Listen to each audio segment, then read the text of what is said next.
2-3 दिन पहले एक और मोमिन ने यूपी में एक बस ड्राइवर को गुस्ताखे रसूल की एक सजा सरतान से जुदा पे उसको मारा, उसके ऊपर टोके से हमला किया और उसको जख्मी किया। अभी मुझे याद है नीस में, फ्रांस के शहर में, वो भी एक बंदा था जो रैंडमली बच्चों को छुरियां मारने लग गया। वो वीडियो भी वायरल हुई थी, मेरा ख्याल जून की बात है, शायद ये जून या जुलाई की। तो इस तरह के कारनामे आए दिन होते रहते हैं और लोग तंग आते जा रहे हैं। हमने देखा है कि पूरे यूरोप में एक राइट विंग की लहर आ गई है, क्योंकि ये प्रो पैलेस्टाइन जो कि प्रो हमास प्रोटेस्ट है, इन्होंने अपनी गंदी शक्लें दिखा दी हैं दुनिया को। और उसी के दरमियान में नेदरलैंड में इलेक्शंस हो गए।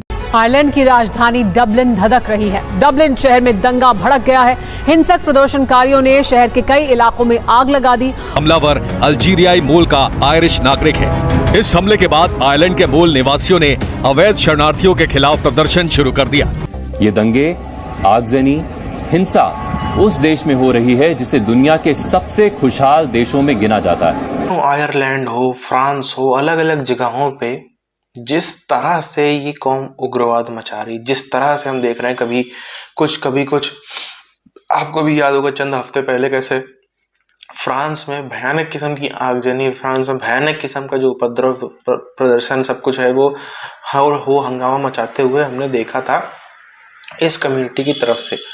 अब यदि वही चीजें अलग अलग जगह पर होती जो हो रही है ना, आयरलैंड में कभी इधर कभी उधर, जो यूरोप में, मैं बार बार कहता हूँ, जो फार राइट शायद 10 साल जिसको आने में लगते पूरे यूरोप में, इन्हीं सब चीजों की वजह से फार राइट काफी जल्दी आने वाला है।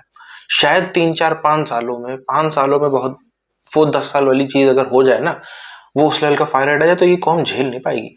अगले साल, अगले कुछ साल बहुत ही खौफनाक, दर्दनाक और भयानक होने वाले हैं, सिर्फ और सिर्फ इनकी खुद की हुई हरकतों की वजह से। खुद की जो हरकतें रुक नहीं रही ना, इसका बड़ा ही तगड़ा रिएक्शन यूरोपियों की तरफ से आएगा। तब फिर वही, जैसे इजरायलियों की तरफ से रिएक्शन आया था, चिल्लाते फिरते हैं ये लोग, वैसे यूरोपियों की तरफ से भी रिएक्शन आएगा। तो पूरी दुनिया में इस वक्त सिर्फ एक कौम है जिसके खिलाफ लोग उठ खड़े हो रहे हैं, जो कह रहे हैं कि यार ये कुछ ज्यादा ही हो गया। उनको हिंदुओं से प्रॉब्लम नहीं है, उनको बुद्धिस्टों से उनको प्रॉब्लम नहीं है, उनको अब यहूदियों से प्रॉब्लम नहीं। जो फार राइट के जो उनके ट्रू रेसिस्ट हैं, व्हाइट सुप्रेमेसिस्ट जो हैं, उनको है यहूदियों से प्रॉब्लम, उनको है। लेकिन जो मोस्टली जो समझदार लोग हैं, जो बीच के लोग हैं, जो सबको, अगर उनके साथ अच्छे से बात करोगे तो वो अच्छे से बात करेंगे, उनके साथ बदमाशी करोगे तो बदमाशी करेंगे, जो नॉर्मल इंसानों का रवैया होता है, वो सारे एक कौम से परेशान है। लोगों ने वहां पे जो खड़े हुए थे, उन्होंने इसको पकड़ लिया, वो उसको फिर धोया अच्छा खासा, और फिर पुलिस आई और पुलिस ने आके उसको अरेस्ट कर लिया और उसके ऊपर केस चल रहा है। लेकिन उसके बाद क्या हुआ? उसके बाद वही हुआ, क्योंकि जब ये प्रेशर कुकर सिचुएशन आपने बना दिया, जब इस वक्त पूरी दुनिया में लोगों को नजर आ रहा है, मुसलमानों के काले मोले काम जो है इनको छुपाना नामुमकिन हो गया। अब ये हर मुल्क के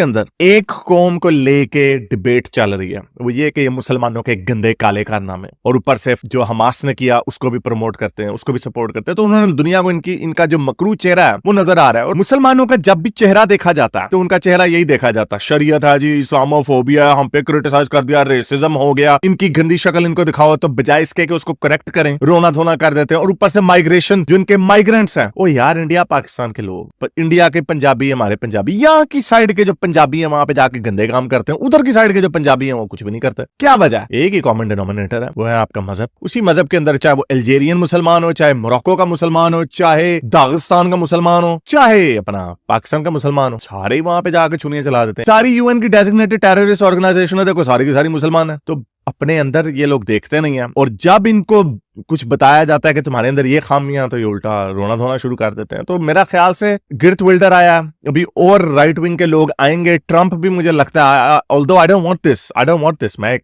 क्लासिकल लिबरल आदमी हूं, मुझे ये राइट विंग के जितने भी नैरेटिव्स हैं मुझे कभी पसंद नहीं है। लेकिन अब वो वक्त आ गया कि जो राइट विंग के लोग हैं, they are making more sense on certain issues, not all issues. मैं ग्लोबलिस्ट हूं, I am in favour of European Union, I am in favour of multiculturalism and good immigration. हमें नजर आ रही है कि जब वो फलस्तीन के झंडे मॉन्यूमेंट्स के ऊपर लगाते हैं तो कोई रिएक्शन नहीं, पुलिस वहां पे please can come down please, I don't think so, you should stand up there. और जब टॉमी रॉबिन्सन या जो सो कॉल्ड जो गोरे हैं वो अपने मुल्क के अंदर सेकंड क्लास सिटीजन बनते जा रहे हैं, तो ये सस्टेनेबल नहीं है। जो यही शिकायत इंडिया के हिंदू कहते हैं कि हम सेकंड क्लास सिटीजन हैं, और जो मोमिनीन्स हैं उनको हमेशा सर के ऊपर चढ़ा के रखा जाता है। Again this should be, I can understand कि जो माइनॉरिटी होती है सर्टेन प्रोटेक्शंस थोड़ी सी ज्यादा देनी चाहिए। ये वहां पे उनके मॉन्यूमेंट्स के ऊपर पेशाब कर रहे हैं, झंडे लहरा रहे हैं फलस्तीन के, उसको डेसिक्रेट कर रहे हैं, ग्राफिटी कर रहे हैं, वो कोई उनको कुछ पकड़ने वाले नहीं है। तो वही ये गुस्सा है जो बढ़ता चला जा रहा है। आयरलैंड में हुआ, लोगों ने उन्होंने और बड़े खतरनाक किस्म की कई वीडियोस आए जहां पे भी, और ये मैं इसीलिए हम ये जो हमारे कुछ इंडिया के भी लोग जो है ना बड़े खुश होते हैं राइट विंग के आने पे, ये बड़ा खतरनाक है,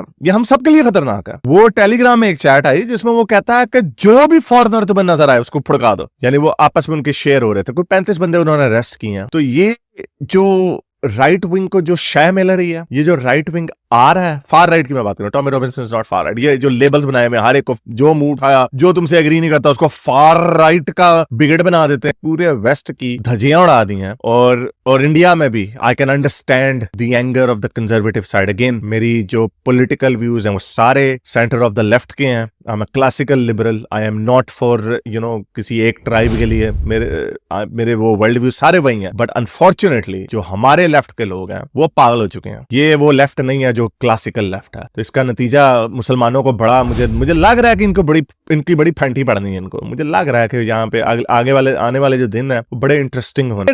ये खतरनाक और डर की बात है। तो मुसलमान क्या करते हैं, मुसलमान यही है कि वो इस कल्चर जहां पे आते हैं उसका हिस्सा बनने की कोशिश नहीं करते, वो अपने गेटोज में अपने माहौल में ही रहना पसंद करते हैं, which I think is also understand. जो जुबान आपकी होती है, जो आपका कल्चर होता है, वहीं सिक्योर फील करते हैं। लेकिन यहाँ पे बात रुकती नहीं है, ये स्कूलों में इधर उधर ये कॉन्फ्रंटेशन भी करते हैं, ये मत करो वो मत करो।